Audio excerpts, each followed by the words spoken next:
Hi there, this is MRJJA from the MRJJA Academy, and this is my assistant Dan Lackel, and we're here to show you the technique of the week for MNNMMANEWS.com. So today we decided to cover some basic slipping techniques, how to slip a punch, and how to get away with that strike here. So we're both going to start in our stances, and I'm going to be a little closer than I normally would, within boxing range so you guys can see here. So I'm going to have Dan throw first a jab, okay? So his jab obviously aimed at the center here. What I need to do in order to get away from that punch is to move to either side of the line.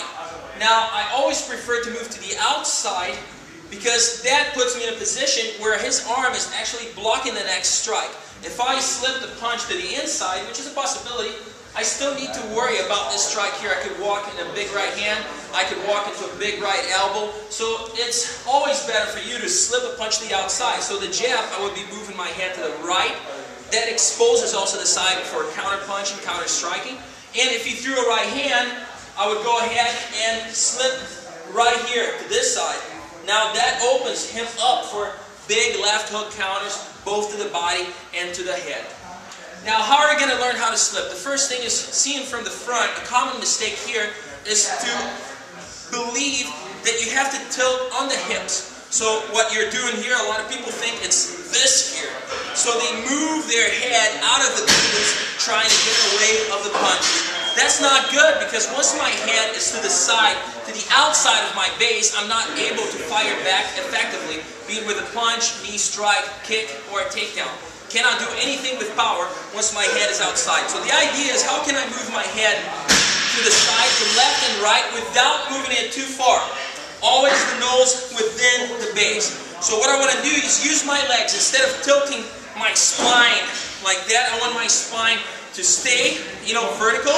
And so let's say I want to slip the jab. So I want to slip to my right side. I'm going to dip that back knee, and that puts me in a position where I'm outside, and I'm also loading up for the right hand, which will be a good counter to come after I slip.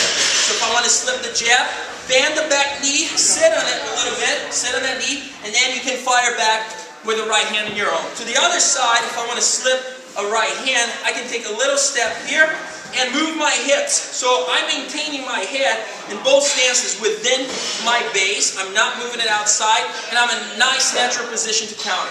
If we see that in action here, first with a jab, just here, okay? I just close the distance a little bit. Good position out to strike. With the right hand, even easier, take a little short step, great position to counter here.